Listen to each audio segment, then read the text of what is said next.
सजले छान छाने बजले तहरो मिजाज रजब धोखेबाज रजब रंगबाज रजब छान छाने बजले तहरो मिजाज रजब धोखेबाज रजब रंगबाज रजब तहरा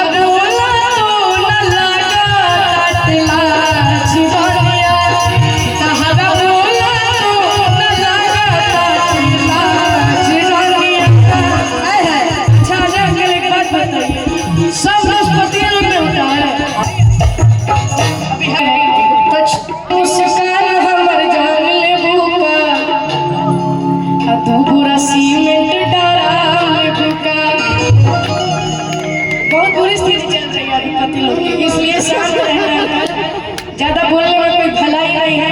चुपचाप जब आप लोग बोल रहे हैं तो हम सुनेंगे। यही कि हम फेंक दे लोहा आ गुस्सा कम कर थोड़ा चुड़ी फूट जाए आ तहरा राजा जी दिलवा टूट जाए। कहीं कहीं कि हम फेंक दे लोहा गुस्सा कम कर थोड़ा चुड़ी फूट जाए।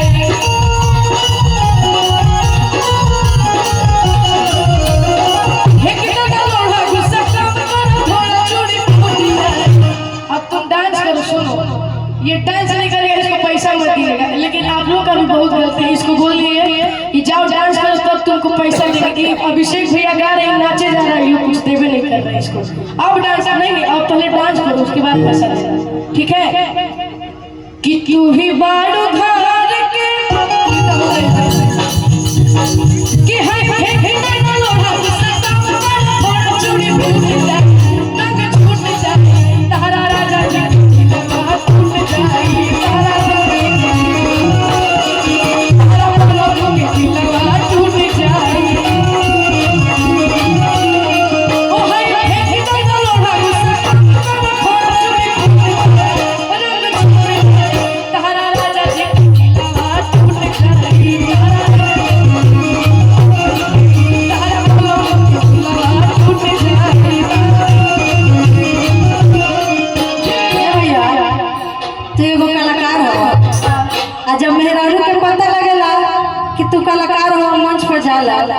तो कुछ कुछ मेहरारू के आदेश के पालन करे के चाहिए।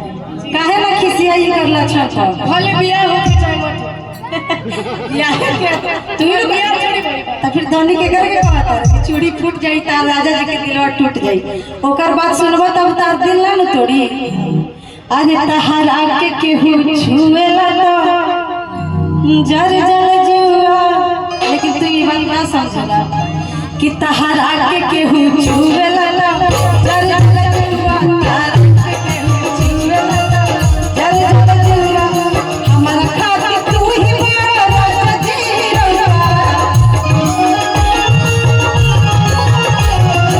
हमरा खातिर तू ही मेरा जीवा। के केहू ताकेला तो जर जल जुआ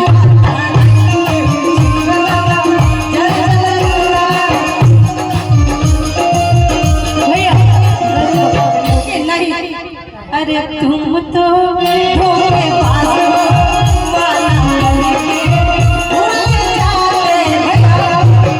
यहाँ के हमेशा कहिला धीरे धीरे चल गया कि हम मंच पर जाए तो निमन से रहो।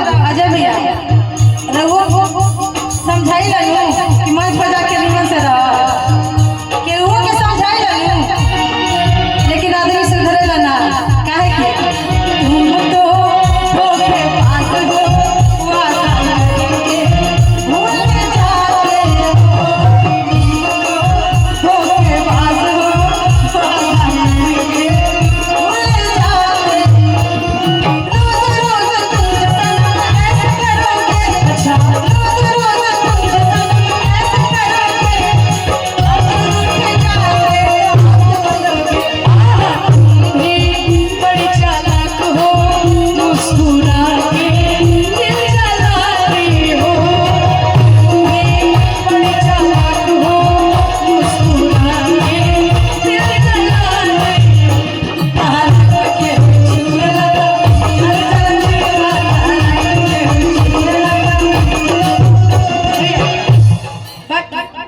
अरे तहरा पके